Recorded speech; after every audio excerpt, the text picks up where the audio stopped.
He is an NBA writer and reporter covering the Brooklyn Nets for Nets Daily. We welcome Chris Milholen back onto Hoopsology. How's it going, Chris? Doing good, guys. How are you? Glad to be back on the show. Thank you for having me.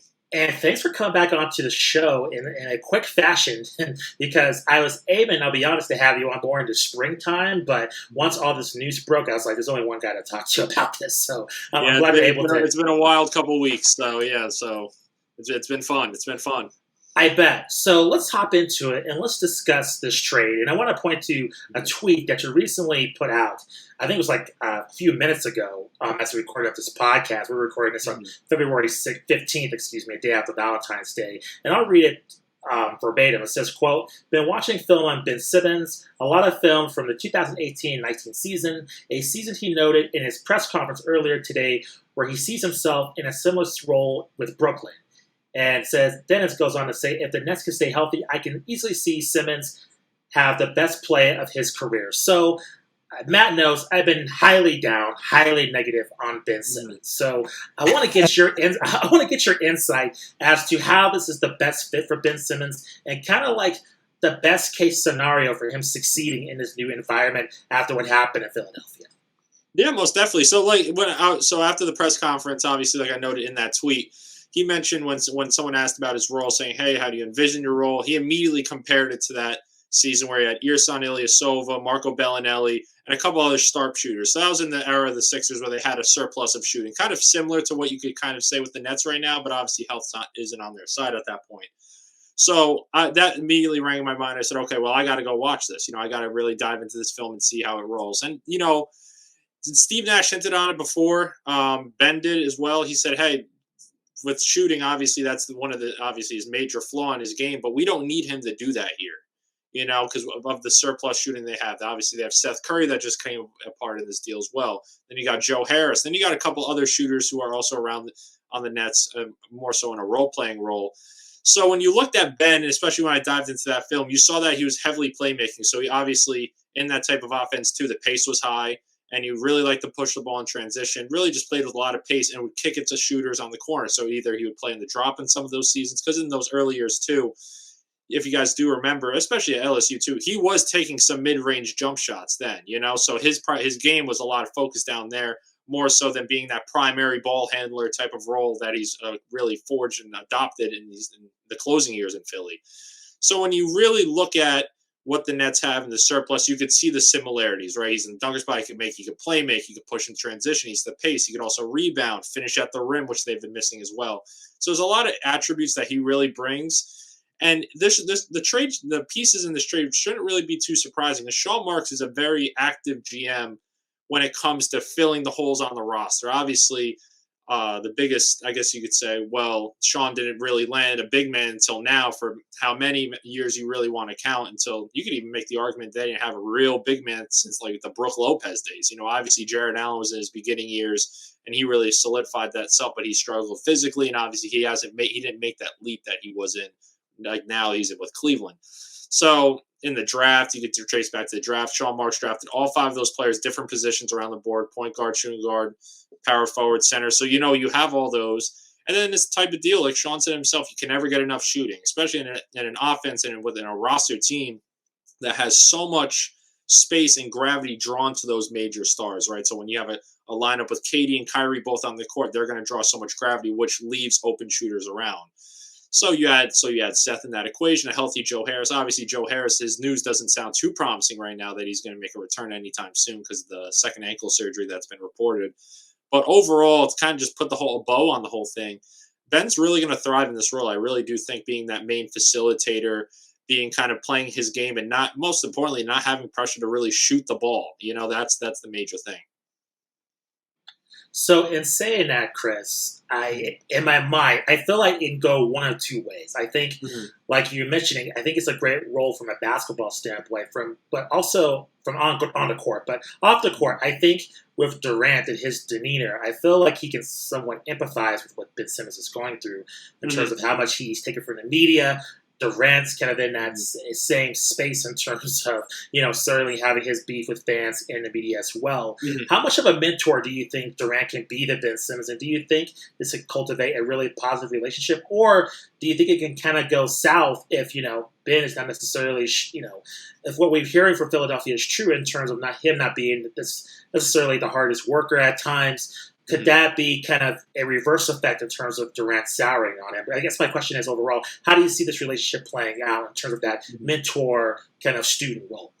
Yeah, that's a good question. And the first thing I'll bring up too is Ben's surrounded by a lot of connections here in Brooklyn, right? So Patty Mills, shortly after Ben Simmons was traded and the trade became official, when the players and coaches were able to talk about it, Patty Mills said himself he's known Ben since he was a child, and that's dating back to the Australia days. Patty even noted when in that midst of that kind of holdout, when the I guess you could say the mental health reports were coming out, and there was a lot of pressure on him as well. He had his back then.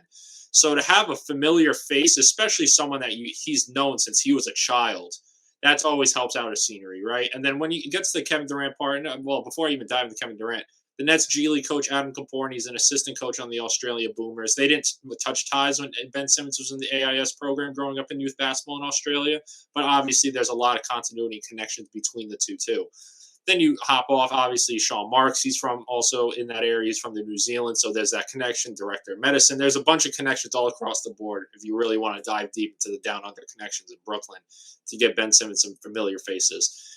With Kevin Durant, it's interesting, right? Because obviously we know, and this is no knock to a lot of players in this era of basketball, but a lot of players compared to recent eras of, like as you say, 90s and 80s, they don't really take criticism from media or the outside fans and noises that well, especially if they're in a star platform. When you're a star player, obviously you're going to have a lot of criticism. They're going to nitpick.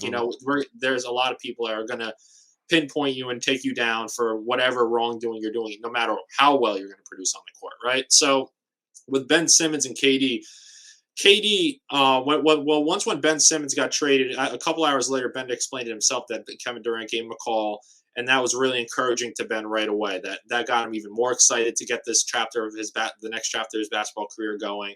And obviously, Ramon Shelburne, I believe, of ESPN even tweeted out that on that phone call, Ben Simmons was very emotional, thanking Kevin Durant as mostly kind of I guess you could say the staple of the Nets for giving him this opportunity, giving him this second chance to kind of start over and get that fresh breath of air, right?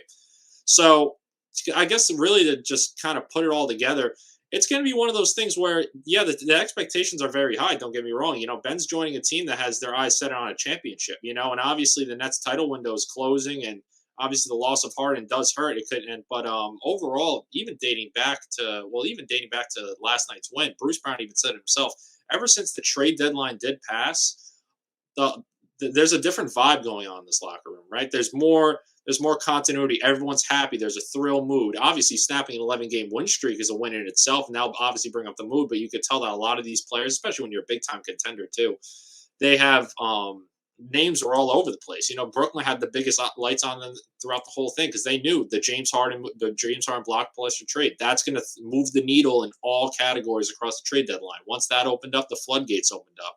So you had guys like Bruce Brown, Nick Claxton, Joe Harris, kind of just the Javon Carter. You had the list kind of really go down of players that always had in the back of their mind saying, hey, past February 10th, I could be across the country for all I know. I could be in a new change of scenery. So with Ben, he's in a good place, I believe. He said it himself that he's in a good place physically and mentally. Steve Nash said it, I believe, before yesterday's game as well, that he believes once Simmons cleared physically, that he'll also be cleared mentally as well to play basketball. Chris, I want to follow up on that. And in a recent Ramona Shelburne article, to bring her up again on ESPN, she was talking about how still mentally it's been difficult. And of course, at the time, he was still a 76er, no intention of playing there again. Of course, that's not going to happen. What is your sense of, you mentioned him being in a good place. What is your sense of his current motivations and current hunger? Is this guy really wanting to improve as a basketball player? Is it kind of getting these demons, exercising these demons, so to speak, that have been left over in Philadelphia? What is his motivation from what you're seeing and hearing? At least I can tell you from what we've been hearing. I can't tell you from basketball standpoint since obviously we haven't seen him on the court, Sure. But based on what Simmons has said today, right?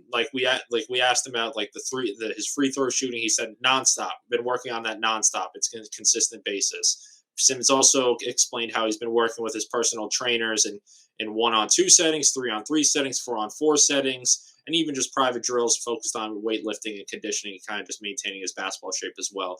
And for a guy like Ben Simmons, the biggest thing that caught me out of that press conference, which really ties into your question here, is when we asked about the Philly game, right? When he was asked about the Philly game, saying, "Hey, it's March 10th. It's a few weeks away. We don't want to obviously jump ahead and obviously have a ramp up." That obviously anyone that knows the Nets, they don't put timetables on anything. So it'll be one of those things where, hey, it'll pop up questionable on an injury report and he's good to go, unless someone else has it beforehand saying, hey, this is a date targeted for a return.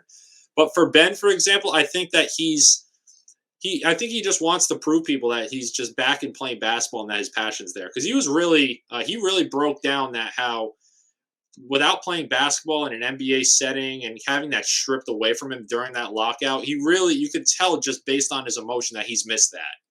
And then when you join a team, it's not like he's getting shipped off to a rebuilding team or a bottom half team where the goals are more kind of individual based. And let's aim for a first round exit. Let's aim for a second round exit. No, this is championship expectation.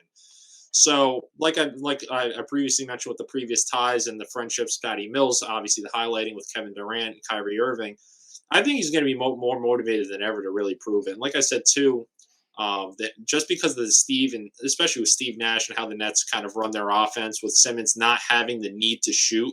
And obviously you could trace back to the film in the Philly days. He had that responsibility to really score, and teams would obviously know exactly how to adjust and how to defend him, what defenders to throw at him, what coverages, get the ball out of his hands early or force him into tough shot situations and really get him to the free throw line.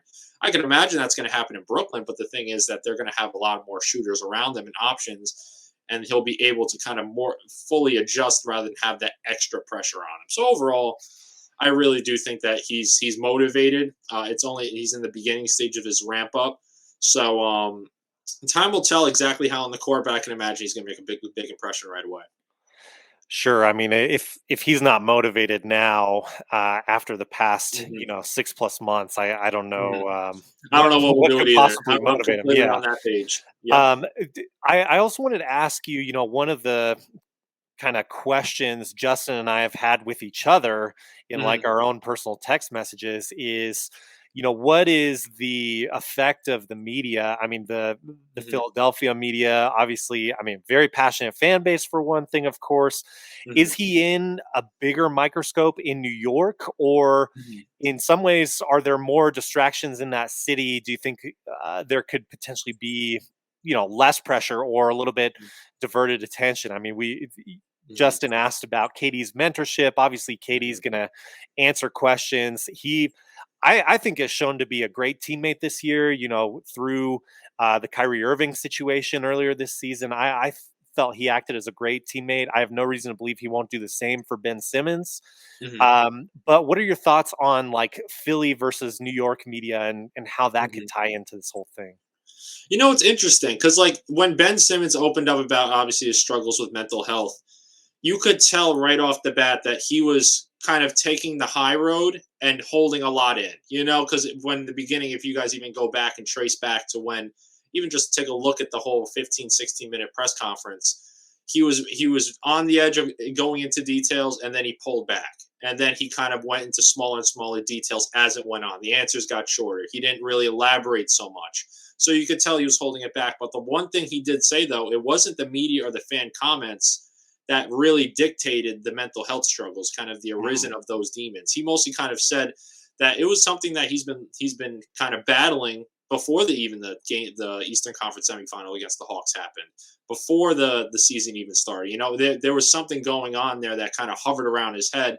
And obviously, as you can imagine, with someone that's kind of going through that, when you have a passionate fan base like Philly, obviously we know like Philly, it's like New York.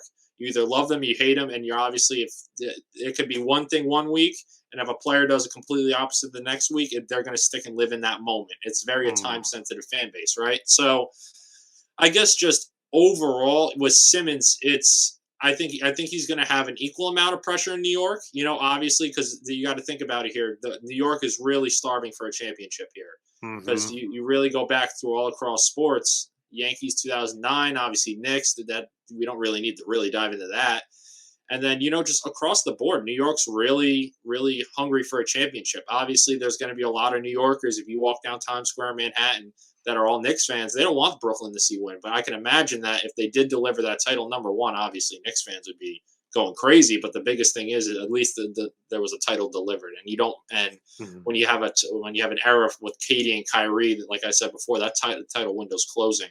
So he's definitely going to be under a microscope here. But I think overall, just because of the demands, the less of demands that he has, and that doesn't knock saying that, okay, he's not going to be a big part of the offense. He's going to be a huge part of the offense, but the lack of demand and the shooting aspect of it puts a little more pressure on him. I think he's going to be a little more comfortable in it. So he's going to be able to adjust better and really have kind of, at least in my opinion, a really strong stretch. Because I didn't want to say, hey, he's going to have the best season of his career, because we don't know when this guy's going to return. The playoffs are right around the corner in April.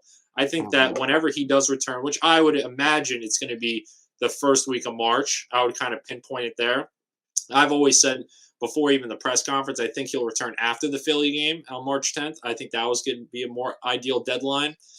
But just overall, I think to answer your question, I think he's going to have an equal amount of pressure here in Brooklyn, but at the same time, because of the less demands on shooting the ball and kind of being himself out there and the true basketball player he is in that type of Nets role, I think that'll loosen up the pressure for him and make him feel more comfortable.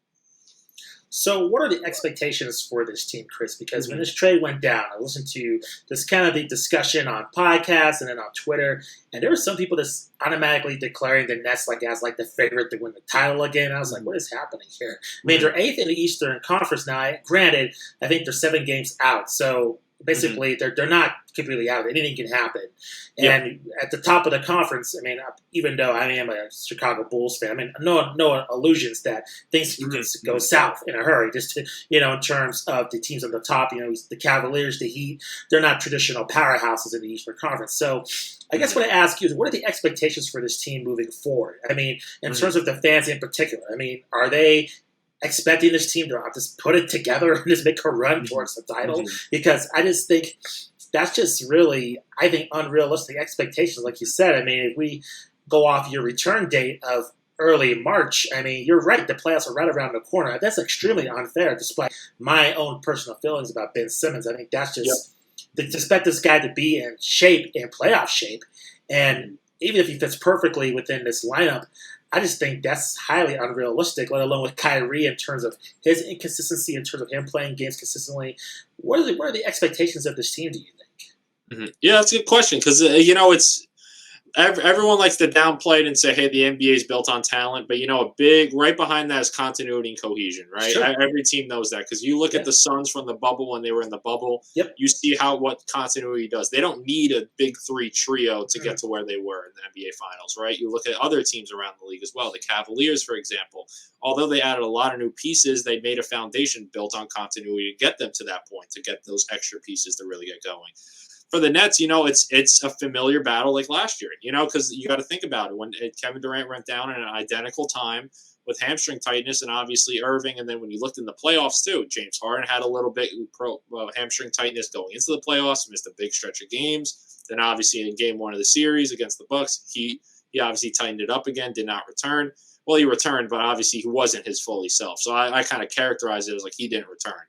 Then you look at Irving, his injuries went down. So it's going to be an identical expectation here. It's going to really come down to health, because as like I said before, like you guys just mentioned, if Simmons does come back in that first week of March, that gives you a little more, like a little wiggle room, just about really a month to get ready for game action. The harder you slide down those Eastern Conference standings, the tougher the road is going to be to prolong in those playoffs. So obviously that does benefit the Nets a little bit with obviously the Kyrie Irving case with the vaccine mandates, that there's not going to be a real home court advantage there. But at the same time, with all these mandates being lifted, that's been the burning question overall. Is New York going to cave in and lift the mandates in order for him to play the home games? Because Irving made it clear as day on multiple occasions he's not going to get vaccinated. So that's really the Nets' only hope for it to be real. So It's one of those things where it's just got to really play. There's a lot of factors that got to play in Brooklyn's favor. It's health, and obviously the Nets are in the a good stretch right now, getting their health back. Lamarcus Aldridge just returned back after I think it was 7 straight games. His last game was against the 29th. Then obviously Nick Claxton, he had a little bit of hamstring tightness too. He's eligible to return. He's available, but Nash didn't play him last night against the Kings. And you got other guys as well. Like I said, Ben Simmons is there. Kevin Durant, we don't know what his timetable is. Obviously it's going to be after All-Star break, considering they only have 2 games left till then. But it's a lot of factors are going to have to play into this. Can the Nets build that continuity with a playmaker like Simmons that's going to be very ball dominant, have that ball in his hands to facilitate? Is he going to know his teammates well enough by that stretch of games in the playoffs when the games really matter?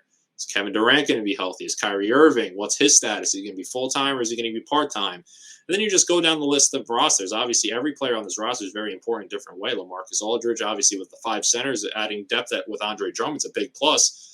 But at the same time, Andre Drummond's got to build that continuity. Seth Curry, obviously, when this team when they're healthy, Steph Curry's obviously going to have a primary shooting role here.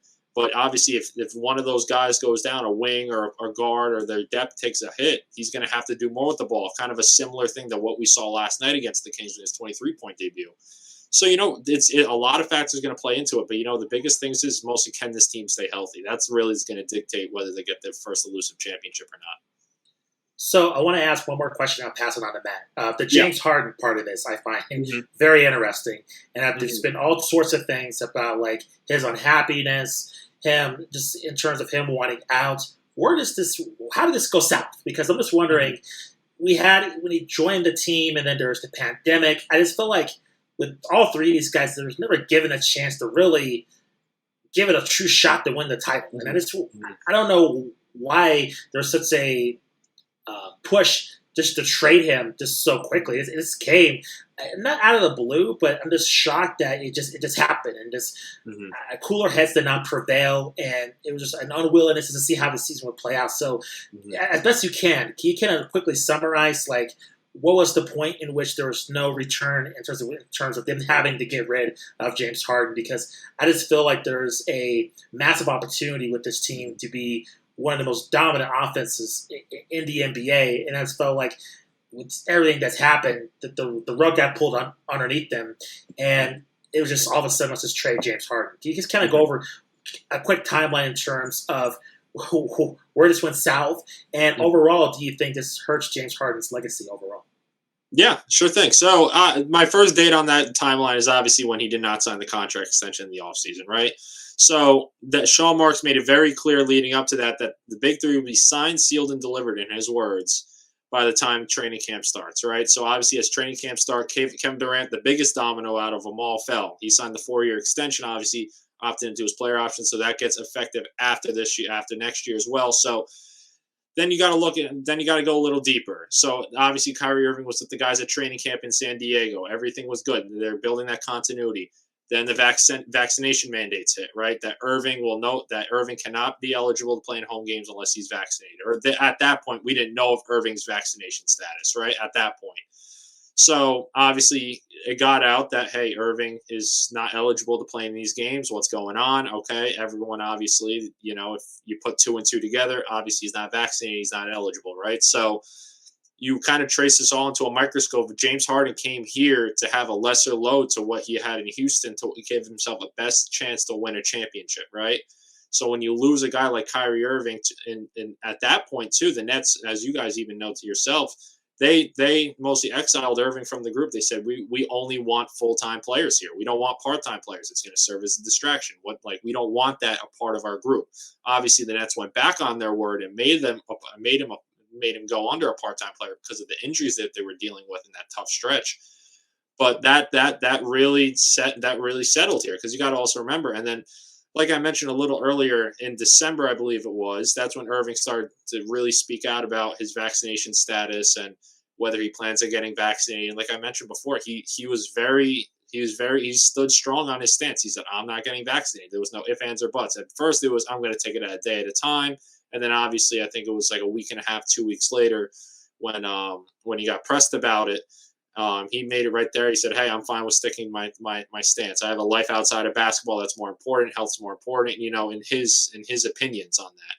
So, and then at that point, you got to understand too, in your James Harden's mind, trade deadline's coming up. Obviously, if you're not going to have Irving for the postseason or a majority of the postseason at home games, and obviously you guys know how series works, you have home court advantage or not, the games are split half and half, no matter what the series is. So you have that in your back pocket for James. And then as time goes on, obviously, he had the hamstring tightness that re-aggravated, and at that point, he came back. And then once he came back from the initial one, not the one that he just suffered that's prolonging in Philadelphia right now, the Nets were struggling. They couldn't get wins. They were lacking continuity. Obviously, Kevin Durant went down at that point with the MCL sprain.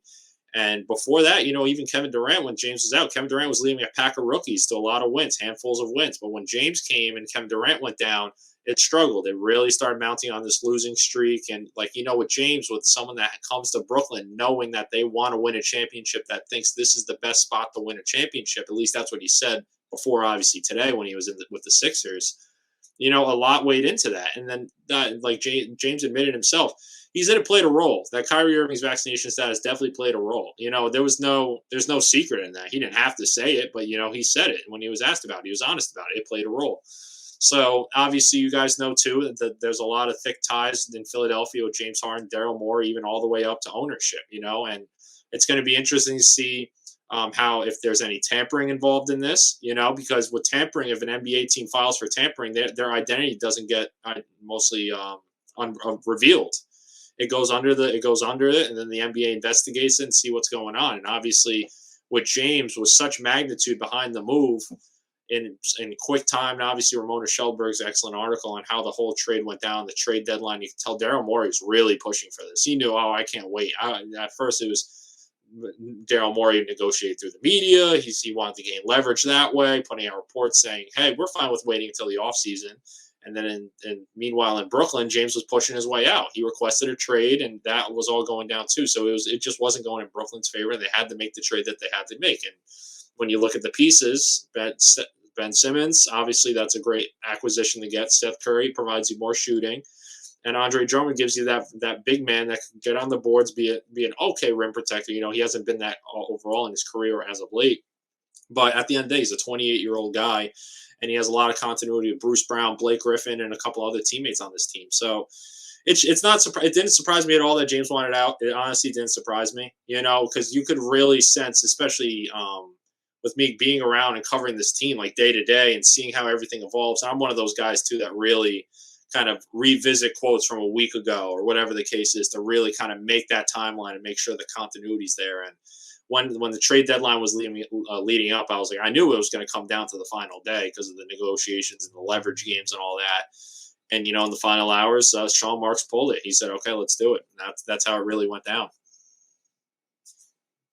Wow. Do you think in hindsight, there is anything from the management side that they're maybe regretting about handling player relationships, anything like that? Or do you think this is really just an issue of, I guess, circumstance, all the things that you mentioned? I mean, is there anything, going back several years, this Brooklyn Nets franchise has been so stable. I mean, that's what drew KD there.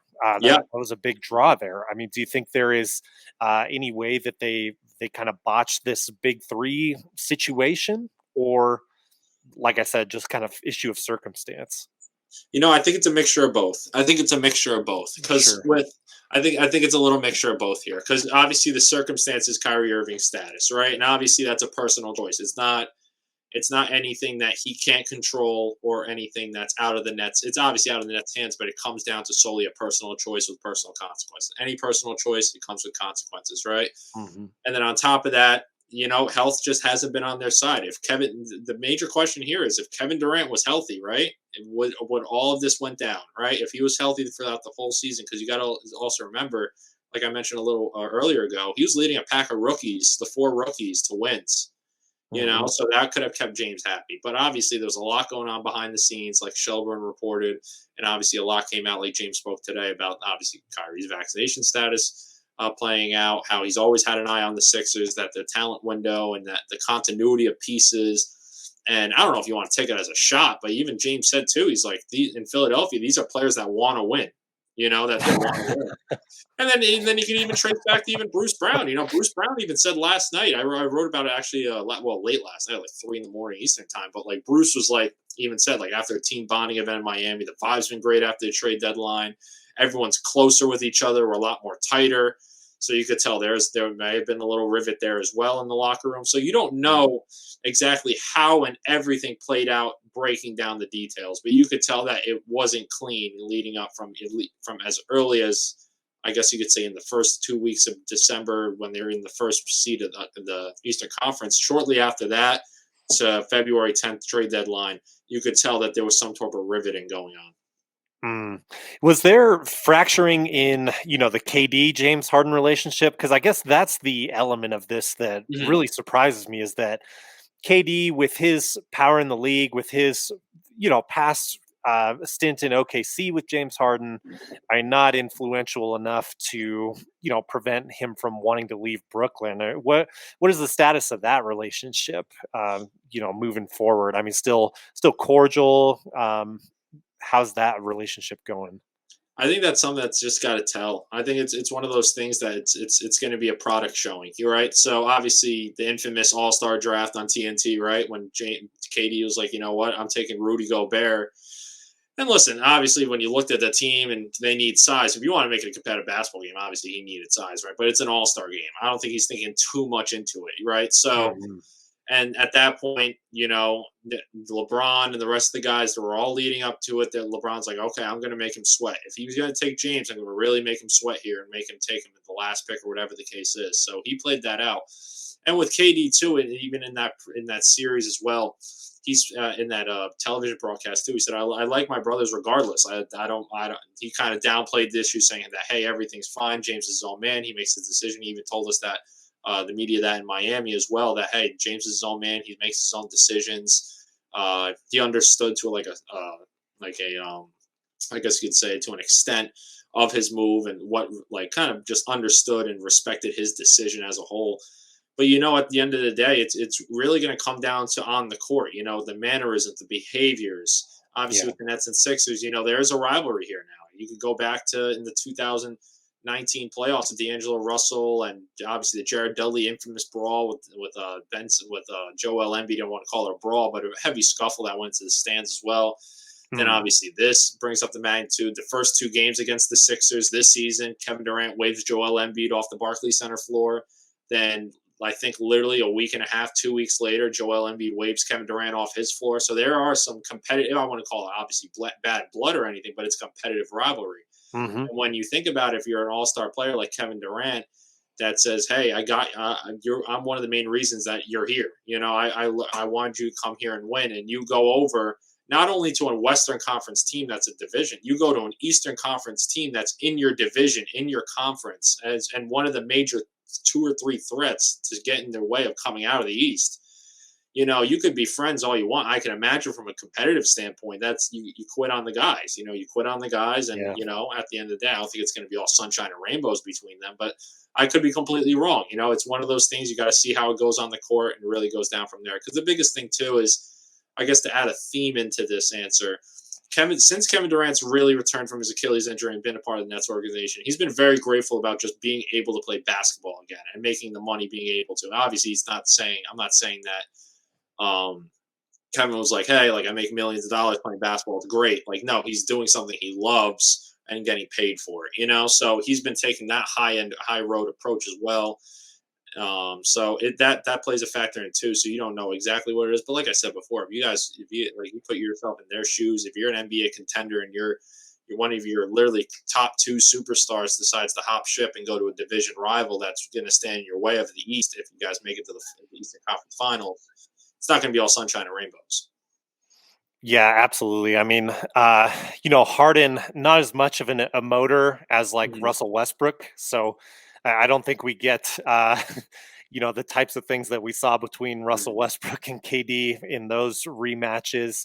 Oh, yeah. Not that those were all that explosive, but there was a little something there. There's some chippiness in there. There was some chippiness. I don't think it'll get to that level. Yeah. But you never know. When Kevin Durant's a very competitive basketball player, we saw the joyful competitiveness nature that he's playing with Joel Embiid. It'll be interesting to see what happens when Harden's in a Sixers uniform and them two are together. Absolutely. I got one more question for you, Chris, that I just have to ask on the other side of this trade. You mentioned the Harden connection in Philadelphia. What I know you're covering the Nets, obviously, but what are your thoughts on the new look 76ers with James Harden there? Assuming he can get to a decent level of health and performance there. I really like how they look. I really like, and obviously that's a move you have to make. Because with Joel Embiid, obviously with Ben Simmons, and plus you got if you really want to put it in a microscope behind it, you traded for James Harden for a player that did not want to play for you, and obviously losing Seth Curry was a big piece, and obviously losing Andre Drummond, which kind of really hit their five depth as well. That's a big piece to lose as well. But the Sixers, like Daryl Morey said in his press conference today, he kept the pieces that he wanted to keep. He kept Maxey, kept Matisse Thybulle, and a couple other pieces that were thrown around the trade talks too. He was very vocal. He brought that up on his own, So when you look at the Sixers, right, they obviously have Maxey, Harden. You got Joel Embiid. Obviously, Embiid and Harden. It's not going to be like a Clint Capella and Harden. It's not going to be like kind of in that role because obviously that's not Joel Embiid. That Joel's one of those guys that needs the ball in his hands to really perform at a high level. But obviously, when you add James Harden to that equation, the facilitating for those outside shooters, and you have kind of that balanced play on both ends of the ball with Matisse and kind of a very active Philadelphia Sixers defensive team to pair with an acquisition like James Harden, who could really turn it on. When healthy, he hasn't really he's shown glimpses of it this year, where he could kind of turn on scoring the ball and flip the switch and go straight to a facilitator role. But at the same time, he's also a rebounder as well, right? So I really like the trade for them. It's a trade that they had to make. If that roster currently stood how it was, you're kind of wasting Joel Embiid's, whether you want to call it final years, whether you want to call it that window of opportunity, the prime, however you want to characterize it. The Sixers knew, and Joel Embiid probably pushed forward too, saying, hey, I need some help here. If Simmons is not going to play, I do need some help. And obviously, acquiring a player like James Harden, you could say what you want. You could say what his production's been like in Brooklyn, up and down, injuries, whatever the case is, obviously conditioning, the overweight comments and how he showed up overweight. But overall, as you guys know better than anyone, the NBA is that one sport, a change of scenery could really unlock a whole new player. That's absolutely true. Chris, we appreciate you coming on to the show. Really appreciate your insight as always. Please let our listeners and viewers know where they can find your work and then any other things you're working on as well for the rest of the year. Mm-hmm. Well, first, thank you so much, Matt and Justin, for having me on. Always a pleasure to talk some hoops with you guys. Always a fun time. For me, you can follow me at Chris Milholen SB on Twitter. Well, it's actually C Milholen SB on Twitter. I write for netsdaily.com. And outside of that, I also do a little bit of social media for college basketball for the Naismith Trophy as well. And kind of just letting the ball roll from here, see what happens. In this field, you never know what happens. You just got to keep compiling the work, For sure. Chris, awesome chat. Thanks for coming on to the show. Thank you so much, guys. Really appreciate it. You guys have a good night, all right? You too. Appreciate it. All right.